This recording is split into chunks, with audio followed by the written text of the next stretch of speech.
दिन नया है, साल नया है, दिल में कुछ करने का अरमान नया है। नए साल में पूरी हो आपकी हर अभिलाषा, हमारी दिल से है यही आशा। नमस्कार, हिंदी कक्षा में आपका हार्दिक स्वागत और अभिनंदन। नव वर्ष 2024 में एक नई उम्मीद, एक नई आशा के साथ मैं ये वीडियो लेकर आई हूँ कक्षा 10वीं के लिए। कक्षा 10वीं के सैंपल पेपर हम दोहराना शुरू करेंगे। यहाँ हम प्रयास करेंगे कम से कम 4 सैंपल पेपर लाने की। आज हमारा ये पहला सैंपल पेपर है। इस सैंपल पेपर में मैं आपको विस्तार से बताऊंगी कि कितने नंबर के कौन से प्रश्न आएंगे, आपके प्रश्न पत्र का प्रारूप क्या होगा, और साथ ही साथ एक मॉडल टेस्ट पेपर को हम दोहराएंगे जिसके उत्तर साथ में ही दिए गए हैं।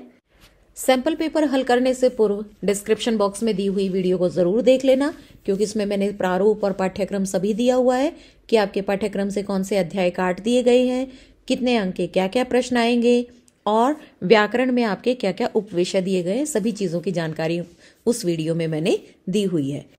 अब हम प्रश्न पत्र देखना शुरू करते हैं। ध्यानपूर्वक सुनना बच्चों। प्रश्न पत्र में यहाँ पर प्रारंभ में आपको सामान्य निर्देश दिए गए हैं, उसे ध्यानपूर्वक पढ़ना।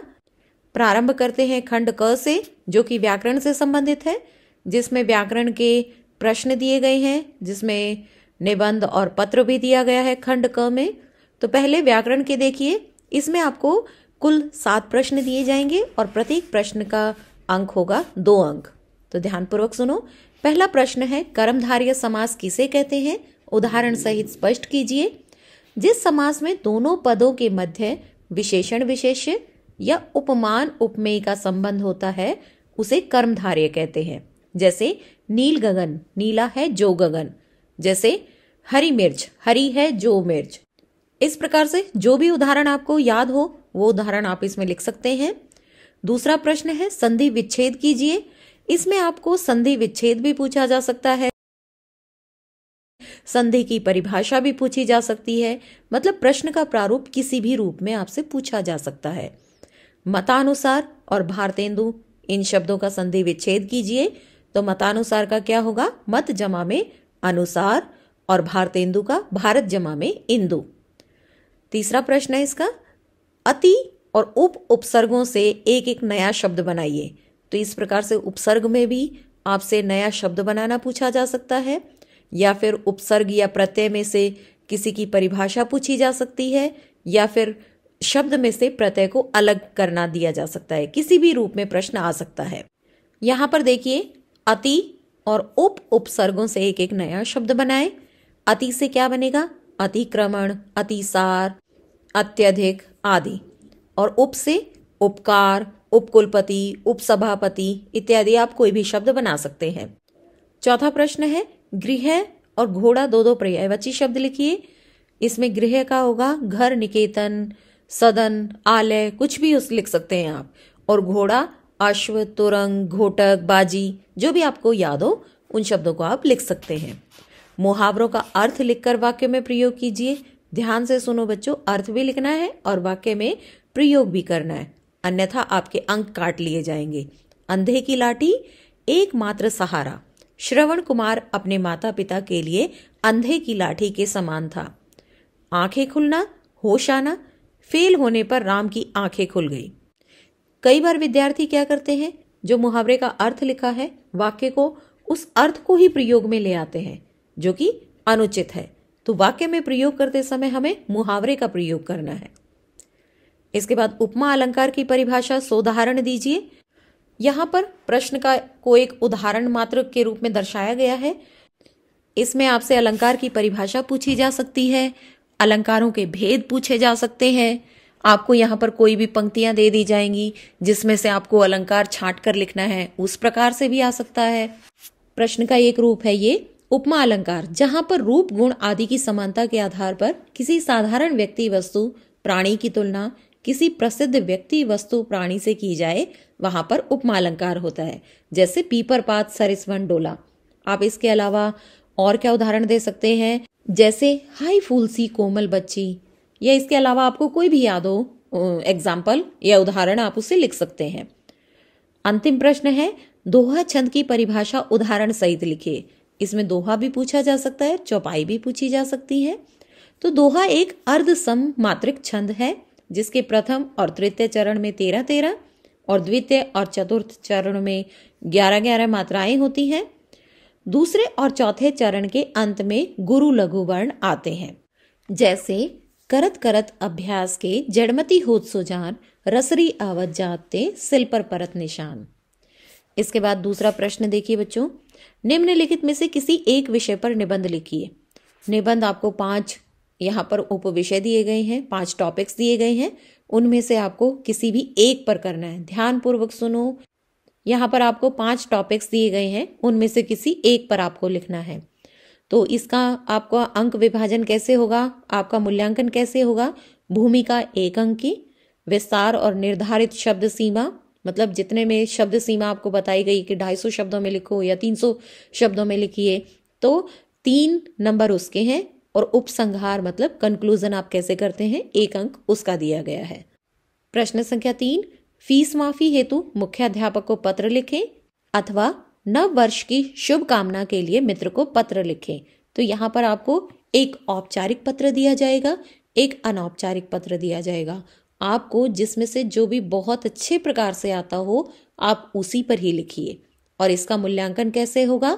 आरंभ और अंत की औपचारिकताएं, मतलब फॉर्मेट, शुरुआत वाला आपने कैसे लिखा है और अंत में आपने कौन कौन सी औपचारिकताओं को पूरा किया है। इसके बाद आता है 3 नंबर की विषय वस्तु, कि आपको जो टॉपिक दिया गया है क्या आपने उसी टॉपिक पर लिखा है। फीस माफी के लिए दिया गया है तो क्या आपने उस पत्र में फीस माफी का जिक्र किया है या नहीं। अगर जुर्माना माफी के लिए है तो जुर्माना माफी के लिए तो ध्यानपूर्वक पढ़कर विषय वस्तु लिखिएगा। और भाषा, कि आपने कैसी भाषा का प्रयोग किया है, उसका 1 अंक। अब हम चलते हैं दूसरे खंड की ओर, जो कि हमारे क्षितिज के काव्य खंड से है। क्षितिज के काव्य खंड से आपसे 6 बहुविकल्पीय प्रश्न पूछे जाएंगे। पहला प्रश्न है, पुरैनी पात किसका पत्ता होता है? तो पुरैनी का मतलब होता है कमल और पात का मतलब होता है पत्ता। तो पुरैनी का अर्थ पूछा जाए तो सिर्फ और सिर्फ आप कमल लिखेंगे। दूसरा है, राम लक्ष्मण परशुराम संवाद काव्यांश रामचरितमानस के कौन से कांड से लिया गया है? तो इसका सही जवाब है बालकांड से। सीवन उधेड़ना मत का क्या अर्थ है? जीवन के रहस्य जानना। उत्साह एक आह्वान गीत है, यह किसे संबोधित है? तो यह बादल को संबोधित किया गया है। प्रश्न 5, कवि की झोपड़ी में क्या खिल रहे थे? इसका जवाब होगा जलजात, जो कि कमल का पर्यायवाची है। संगतकार का क्या काम है? इसका सही जवाब होगा मुख्य गायक की आवाज में अपनी आवाज मिलाना। प्यारे बच्चों, जब आप इस प्रश्न पत्र को हल कर रहे हो तो एक चीज का विशेष ध्यान रखना, जितने भी हमारे जो बहुविकल्पीय प्रश्न है उनके ऑप्शन लिख के, मान लीजिए आपने ये लिखा, पहला है कि पुरैनी पात किसका पत्ता होता है, तो पुरैनी का क्या अर्थ होता है? कमल। तो आपने पहला प्रश्न लिख के विकल्प लिखा क और उसके आगे लिखा कमल। कई बार बच्चे क्या करते हैं, 1 लिख के क लिख दिया, आगे छोड़ दिया।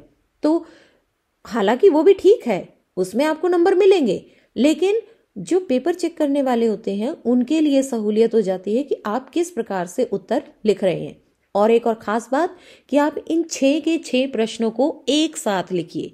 कुछ बच्चे क्या करते हैं कि जहां पर उनको जो चीज याद आती है, मान लीजिए आपको इन 6 प्रश्नों में से 3 प्रश्न आते हैं, 3 एक साथ कर दिए और फिर बाद में किसी प्रश्न के उत्तर का ध्यान आता है वहीं पर लिख दिया, फिर लास्ट में एक और प्रश्न का ध्यान आता है, अरे ये तो मेरा छूट ही गया, ये तो रह गया हमारा, तो और कहीं लिख देते हैं।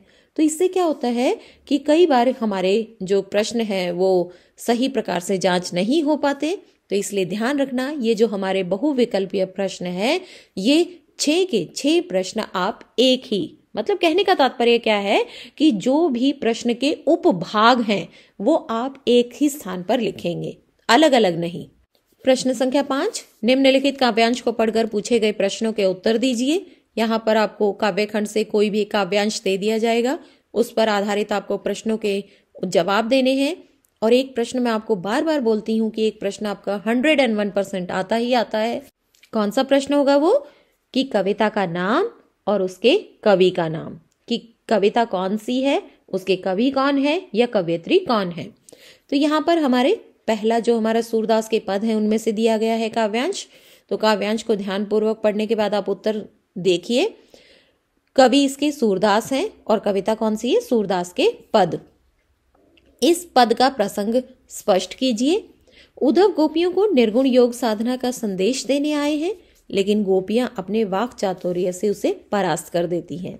वाक चातुर्य मतलब कि उनके बोलने का जो तरीका है वो कैसे कैसे उदाहरण पेश करती हैं, उस उदाहरणों के बल पर उद्धव परास्त हो जाता है। तीसरा प्रश्न, गोपियां क्या प्राप्त करना चाहती थी? गोपियां अपना मन वापस पाना चाहती हैं जो चलते हुए श्री कृष्ण चुरा कर ले गए थे। अनुप्रास अलंकार का एक उदाहरण लिखिए। तो अनुप्रास अलंकार कहाँ होता है? जहां पर एक ही वर्ण की आवृत्ति होती है, वर्ण रिपीट होता है, वहां पर अनुप्रास अलंकार है। तो यहाँ पर उदाहरण है, अब गुरु ग्रंथ पढ़ाए। पांचवा प्रश्न, सच्चा राजधर्म किसे माना गया है? उत्तर क्या होगा? एक राजा किसी भी परिस्थिति में अपनी प्रजा को परेशान व दुखी नहीं करता। मतलब राजा का धर्म तो यही कहता है कि जो अपनी प्रजा को नहीं सताता वही सच्चा राजधर्म है। प्रश्न संख्या 6, यहाँ पर आपको भाव व काव्य सौंदर्य बताना है। भाव का मतलब होता है कि उन पंक्तियों का मतलब क्या है, सरलार्थ क्या है, और काव्य सौंदर्य कि उसमें भाषा, छंद, अलंकार किन का प्रयोग किया गया है, इसके बारे में बताना है। यहाँ पर ये प्रसंग दिया गया है राम लक्ष्मण परशुराम संवाद से। तो उसमें एक दोहा दिया गया है, ध्यानपूर्वक सुनिए। इसमें क्या कहते हैं कि विश्वामित्र परशुराम की नासमझी पर मन ही मन मुस्कुराते हैं। वे सोचते हैं कि परशुराम राम और लक्ष्मण को साधारण क्षत्रिय बालक समझ रहे हैं, वह इनके बल और पराक्रम को नहीं जानते। ये दोनों लोहमयी तलवार हैं, गन्ने की बनी हुई तलवार नहीं है जो जीभ पर रखते ही गल जाए। तो इसमें देखो क्या है, भाषा कौन सी होगी? अवधी भाषा का प्रयोग किया गया है। छंद इसमें दोहा है। यहाँ पर अलंकार है श्लेष अलंकार, क्योंकि यहाँ पर खांड के 2 अर्थ दिए गए हैं। अयमय होता है लोहे से बना हुआ और ऊख में होता है गन्ने से बने हुई। लेकिन यहाँ पर खांड के 2 शब्द अर्थ हैं। एक का अर्थ है तलवार और दूसरे का अर्थ है जो मुंह में रखते ही, ऐसा खाद्य पदार्थ जो मुंह में रखते ही पिघल जाता है। तो यहाँ पर श्लेष अलंकार ही वहीं पर होता है। श्लेष का अर्थ होता है चिपकना, जहां पर एक शब्द के साथ एक और अर्थ चिपक कर आ जाए तो वहां पर श्लेष अलंकार है। तो यहाँ पर खांड शब्द के 2 अर्थ हुए, एक तलवार और दूसरा खाद्य पदार्थ। मुहावरे का प्रयोग किया गया है, जैसे हरा ही हरा सूझना। दूसरे खंड में काव्य खंड से ही प्रश्न पूछे जाएंगे आपसे, जो कि 3-3 अंक के 2 प्रश्न होंगे। आत्मकथ्य कविता का मूल भाव स्पष्ट कीजिए। कवि आत्मकथ्य कविता में क्या कहना चाहते हैं? एक विशेष बात इस प्रश्न का उत्तर जानने से पूर्व मैं आपको बताना चाहती हूँ कि जितनी भी पाठ्यक्रम में आपकी कविताएं हैं उनका सारांश या मूल भाव जरूर याद कर लीजिए, क्योंकि उससे संबंधित एक प्रश्न आता ही आता है। संभावना है कि ये प्रश्न आ भी जाए इस प्रकार से। यहाँ पर देखिए, आत्मकथ्य कविता जयशंकर प्रसाद द्वारा रचित है। इस कविता में उन्होंने संदेश दिया है कि आत्मकथा लिखने के लिए लेखक को अपने जीवन की तमाम अच्छाइयों और बुराइयों को पूरी ईमानदारी के साथ बताना पड़ता है, क्योंकि अपने मित्रों आदि के बारे में भी सत्य लिखना पड़ता है, अपने निजी और व्यक्तिगत क्षणों के बारे में भी लिखना होता है। अगर व्यक्ति में वो सब कुछ लिखने की सच्चाई है या वो सब कुछ लिखने की उसमें हिम्मत है तो वो लिखे, अन्यथा झूठी महानता प्राप्त करने के लिए काल्पनिक चीजों का सहारा लेकर आत्मकथा लिखने का कोई भी लाभ नहीं है। तो आत्मकथ्य कविता में कहते हैं कवि कि मेरे जीवन में ऐसा वो सुखद पल या ऐसे वो पल आए ही नहीं जिनके मैं जिक्र करूं या फिर उन लोगों का जिक्र करूं जिन्होंने मुझे जीवन में धोखा दिया है। इसीलिए इस कविता में कवि कहते हैं कि मैं आत्मकथा लिखने से बचना चाहता हूं, और बहुत सारे ऐसे लोग हैं यहाँ पर जो आत्मकथा लिखना चाहते हैं और मैं चुपचाप रहकर उनकी आत्मकथा को सुनना चाहता हूं। दूसरा प्रश्न है, सूरदास के पदों के आधार पर गोपियों का योग साधना के प्रति दृष्टिकोण स्पष्ट कीजिए कि गोपियां योग साधना को कैसा मानती हैं। गोपियां कहती हैं कि योग साधना एक ऐसी कड़वी ककड़ी के समान है जिसे निगला नहीं जा सकता। वो एक इस ऐसे बीमारी मानते हैं जिसके बारे में न तो देखा है, न सुना है और न ही कभी ऐसी बीमारी को उन्होंने भोगा है। वो योग को ऐसे लोगों को देने की बात कहती हैं जिनका मन विचलित या अस्थिर है। तो काव्यखंड से हमने देखा 6 हमारे एमसीक्यूज, 5 अंक के हमारे गद्य पर आधारित प्रश्नोत्तर, 3 अंक का हमारा काव्य सौंदर्य और 3-3 अंक के 2 प्रश्न अर्थात 6 अंक के 2 प्रश्न हमारे काव्यखंड से। तो कुल हमारा काव्यखंड हुआ 20 अंकों का। इसके बाद आते हैं हम खंड ग की तरफ, जो कि क्षतिज के गद्य खंड से लिया गया है। इसके बहुविकल्पीय प्रश्न देखिए। हालदार साहब हर 15वें दिन किस लिए कस्बे से गुजरते थे? तो यहाँ पर हालदार साहब कंपनी के काम के सिलसिले में हर 15वें दिन उस कस्बे से गुजरते थे। तो जवाब होगा हमारा कंपनी के काम से। बाल गोविंद भगत की प्रभातियां कब तक चलती थी? तो यहाँ पर सही जवाब होगा फागुन। जैसा कि पंक्ति में भी कहा गया है, कार्तिक आया नहीं कि बाल गोविंद भगत की प्रभातियां शुरू हो गई, जो कि फागुन तक चलती थी। तीसरा प्रश्न, लखनवी अंदाज पाठ में लेखक ने किस पर व्यंग्य किया है? यहाँ पर व्यंग्य किया है पतनशील सामंती वर्ग पर। प्रश्न संख्या 4, लेखिका के पिता का शब्दकोश कैसा था? ये प्रश्न लिया गया है एक कहानी यह भी, और उसकी लेखिका है मन्नू भंडारी। तो मन्नू भंडारी ने अपने पिता के शब्दकोश के बारे में बताया कि उनके पिता का शब्दकोश विषयवार था, जिनसे उन्हें अर्थ तो प्राप्त नहीं हुआ, मतलब जिनसे उन्हें धन तो प्राप्त नहीं हुआ, लेकिन प्रसिद्धि काफी प्राप्त हुई। प्रश्न संख्या 5, हनुमान जयंती के अवसर पर शास्त्रीय व उपशास्त्रीय गायन वादन की सभा कितने दिनों तक होती है? ये प्रश्न लिया गया है नौबत खाने में इबादत पाठ से, जो कि बिस्मिल्लाह खां जी के जीवन पर आधारित है। तो यहाँ पर इसका सही जवाब होगा 5 दिनों तक। प्रश्न संख्या 6, सभ्यता को किसका परिणाम कहा गया है? तो इसका सही जवाब होगा संस्कृति का। प्रश्न संख्या 9, निम्नलिखित गद्यांश को पढ़कर पूछे गए प्रश्नों के उत्तर दीजिए, जो कि 5 अंक के हैं। पहला प्रश्न, जो मैं साधारणतः आपको बताती ही हूँ हर बारी, चाहे वो सैंपल पेपर हो या मिड टर्म एग्जाम हो, हर बारी मैं आपको बताती हूँ कि पहला प्रश्न कौन सा होता है। पाठ व लेखक का नाम लिखिए। पाठ है ये बाल गोविंद भगत और इसके लेखक हैं रामवृक्ष बेनीपुरी। गद्यांश को एक बार ध्यानपूर्वक पढ़िए। बाल गोविंद भगत की संगीत साधना का चरम उत्कर्ष उस दिन देखा गया जिस दिन उनका बेटा मरा। इकलौता बेटा था, कुछ सुस्त और बोदा सा था, किंतु इसी कारण बाल गोविंद भगत उसे और भी मानते। उनकी समझ में ऐसे आदमियों पर ही ज्यादा नजर रखनी चाहिए या प्यार करना चाहिए, क्योंकि ये निगरानी और मोहब्बत के ज्यादा हकदार होते हैं। बड़ी साध से उसकी शादी कराई थी। पतोहू बड़ी ही सुभग और सुशील मिली थी। इसी गद्यांश पर आधारित दूसरा प्रश्न देखिए। बाल गोविंद भगत की संगीत साधना का उत्कर्ष कब देखा गया, कि चरम उत्कर्ष कब देखा गया? जिस दिन उनका बेटा मरा। बाल गोविंद भगत अपने बेटे को किस कारण अधिक प्यार करते थे? क्योंकि वो कुछ सुस्त और बोधा सा था। बाल गोविंद भगत के अनुसार कैसे आदमियों पर ज्यादा निगरानी की आवश्यकता होती है?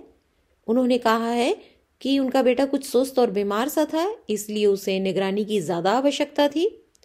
बाल गोविंद भगत की पुत्रवधू कैसी थी? बहुत ही सुभग और सुशील थी। घर की पूरी प्रबंधिका बनकर बाल गोविंद भगत को दुनियादारी के कामों से मुक्त कर दिया था।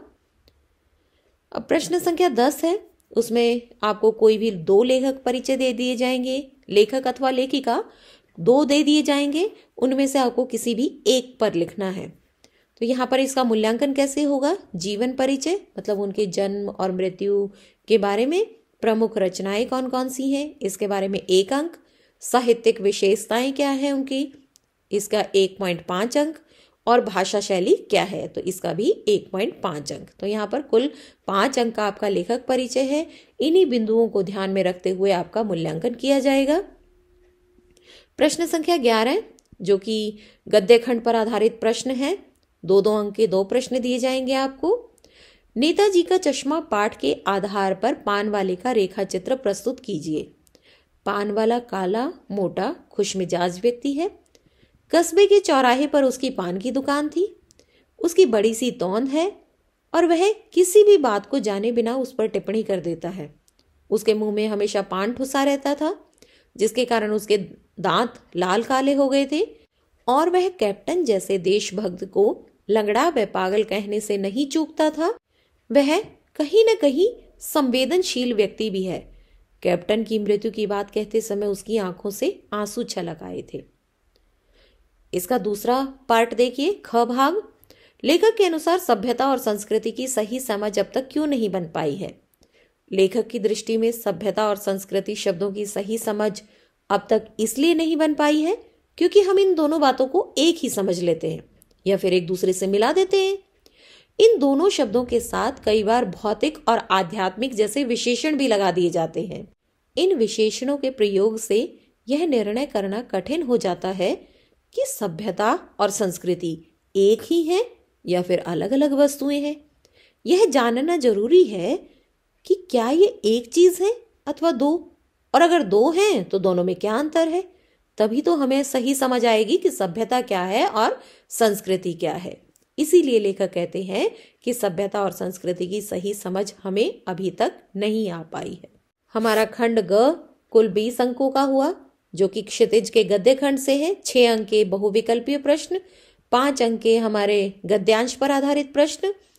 इसके बाद आता है 5 अंक का लेखक परिचय और 2-2 अंक के 2 प्रश्न के 4 अंक के कुल प्रश्न हो गए, तो कुल अंक हो गए हमारे गद्य खंड के 20। तो क्षितिज जो पुस्तक है आपकी वो आपकी 40 अंकों की है। 20 अंक आपके गद्य खंड से और 20 अंक आपके काव्य खंड से।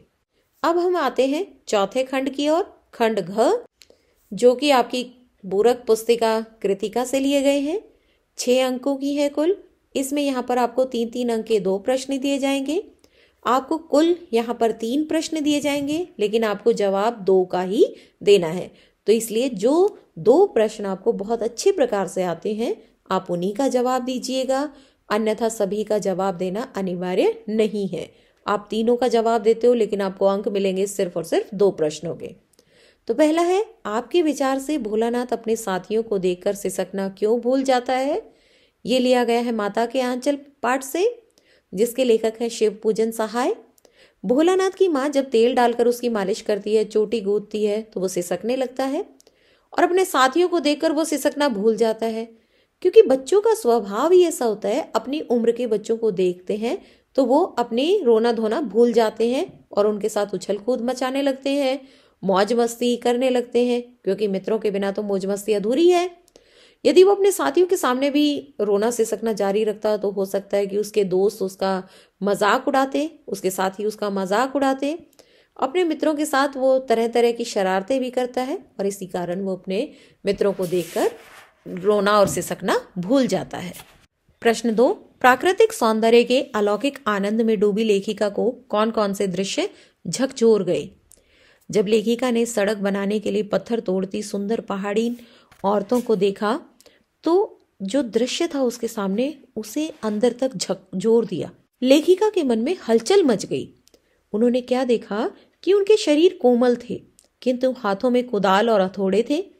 उनके हाथों में ठाठे पड़ गई थी, मतलब गांठें पड़ गई थी। पांव फूले हुए थे और कुछ औरतें, उन औरतों में से कुछ औरतों के पीठ पर एक टोकरी बंधी हुई थी जिसमें वो अपने बच्चे को रख रही थी। तो लेखिका ने देखा कि मातृत्व और श्रम साधना दोनों साथ साथ कर रही, पत्थर भी तोड़ रही है, साथ साथ अपने बच्चे का भी ध्यान रख रही है। इसी दृश्य ने लेखिका के मन में हलचल पैदा कर दी। तीसरा प्रश्न है, मैं क्यों लिखता हूं, शीर्षक पाठ का उद्देश्य स्पष्ट कीजिए। ये जो लिखा है मैं क्यों लिखता हूं, ये अज्ञेय जी का एक प्रसिद्ध निबंध है और इस निबंध में उन्होंने बताया है कि लेखक की भीतरी विवशता ही उसे लिखने के लिए मजबूर करती है और लिखकर ही लेखक उससे मुक्त हो पाता है। प्रत्यक्ष अनुभव जब अनुभूति का रूप धारण करती है तभी रचना पैदा होती है और अनुभव के बिना अनुभूति नहीं होती है, परंतु यह आवश्यक नहीं कि हर अनुभव अनुभूति बने। लेखक ने अपने द्वारा रचित हिरोशिमा कविता की रचना का उदाहरण देते हुए स्पष्ट किया है कि जब वो वहां पर गए थे, हिरोशिमा और नागासाकी पर जब बम गिरा उसके बाद वहां पर लेखक गए, उन्हें वहां पर अनुभव हुआ लेकिन अनुभूति जागृत नहीं हुई। अनुभव जब भाव जगत और संवेदना का हिस्सा बनता है तभी वह कलात्मक अनुभूति में रूपांतरित होता है। और उन्हें अनुभूति कब हुई, जब वो भारत लौट आए वापस और एक दिन रेलगाड़ी में बैठे बैठे ही उन्होंने उस कविता को रच डाला जो कि हिरोशिमा और नागासाकी के बम विस्फोट पर आधारित थी। अनुभव और अनुभूति में अंतर बताया है और यही लेखक अपने आप से प्रश्न करते हैं कि मैं क्यों लिखता हूं। अब हम आते हैं अंतिम खंड की ओर। 5वां खंड है जो कि आपकी नैतिक शिक्षा पुस्तक से लिया गया है। नैतिक शिक्षा पुस्तक कुल आपकी 10 अंकों की है, जिसमें से 4 बहुविकल्पीय प्रश्न, 3 अंक का एक भाव स्पष्ट कीजिए और 3 अंक का एक और प्रश्न लिया गया है। पहला प्रश्न है, योग किसको जोड़ने का काम करता है? शरीर, मन, आत्मा या उपरोक्त सभी? तो सही जवाब होगा उपरोक्त सभी। मनुबाई को छबीली कहकर कौन पुकारते थे? तो इसका सही जवाब होगा पेशवा साहब। तीसरा प्रश्न है, सालिम अली को किस रूप में जाना जाता है? तो वो बहुत बड़े पक्षी विज्ञानी थे, जैसा कि 9वीं कक्षा में भी है, सालिम अली पर आधारित एक अध्याय था। प्रश्न संख्या 4, भगिनी निवेदिता का मूल नाम क्या था? तो इसका सही जवाब होगा मार्गरेट नोबल। 5वें खंड के दूसरे प्रश्न पर ध्यान दीजिए। आपको यहाँ पर कोई ऐसी पंक्ति दी जा सकती है कि जिसका भाव स्पष्ट कीजिए। जैसे यहाँ पर उदाहरण के तौर पर देखिए, ऐसी बाणी बोलिए मन का आपा खोए, औरन को शीतल करे आपहु शीतल होए। तो हमें अहंकार से मुक्त होकर ऐसी वाणी का प्रयोग करना चाहिए जिससे दूसरों को भी शीतलता की प्राप्ति होती है और हम स्वयं भी शीतल हो जाए। मतलब हमें ऐसी वाणी बोलनी चाहिए जो हमें तो अच्छी लगे ही, साथ में दूसरों को भी अच्छी लगे। अगर हम कटु वाणी का प्रयोग करते हैं तो स्वयं भी कष्ट में होते हैं और दूसरों को भी कष्ट का अनुभव कराते हैं, और अगर हम अच्छी वाणी प्रयोग करते हैं तो दूसरे को भी अच्छा प्रतीत होता है। तीसरा प्रश्न है, स्त्री शिक्षा के विषय में मदन मोहन मालवीय के क्या विचार थे? ये भी आपका 3 अंक का है। स्त्री शिक्षा के विषय में मदन मोहन मालवीय जी के उच्च विचार थे। वे कहा करते थे कि स्त्री शिक्षा बहुत महत्वपूर्ण है क्योंकि स्त्रियां भावी संतान की माताएं हैं। उनकी शिक्षा ऐसी हो जो उनके व्यक्तित्व में प्राचीन तथा नवीन सभ्यता के गुणों का समन्वय कर सके। इस प्रकार वे चाहते थे कि स्त्रियां ऐसी शिक्षा ग्रहण करें जिससे वे अपनी भावी संतान में प्राचीनता के साथ साथ नवीन गुणों का भी समावेश करें। प्यारे बच्चों, मैंने यहाँ पर आपको एक सैंपल पेपर बताने का प्रयास किया है। इसे ध्यानपूर्वक समझना, पेपर पैटर्न को ध्यान से देखना कि कितने अंक की हमारी कौन सी पुस्तक है, कितने अंक के कौन से प्रश्न दिए गए हैं, सैंपल पेपर के प्रश्नों के प्रारूप को और जो जो चीज़ें मैंने यहाँ पर आपको महत्वपूर्ण बताई हैं उसे अवश्य ध्यान में रखना। सैंपल पेपर की सीरीज में मैं आपके लिए और अभ्यास लाने का प्रयास करूंगी ताकि आपकी अधिक से अधिक प्रैक्टिस हो सके और आप परीक्षा में अच्छे अंक हासिल कर सकें। अगर अभी तक आपने इस वीडियो को लाइक नहीं किया है तो जल्दी से लाइक कर दीजिए। चैनल को सब्सक्राइब करके बेल आइकन ज़रूर दबा दीजिए ताकि नई नई वीडियोस की जानकारी आपको मिलती रहे, और इसे आगे से आगे शेयर भी कीजिए ताकि अधिक से अधिक विद्यार्थी इसका लाभ उठा सकें। मिलते हैं एक और नई वीडियो के साथ, तब तक के लिए धन्यवाद।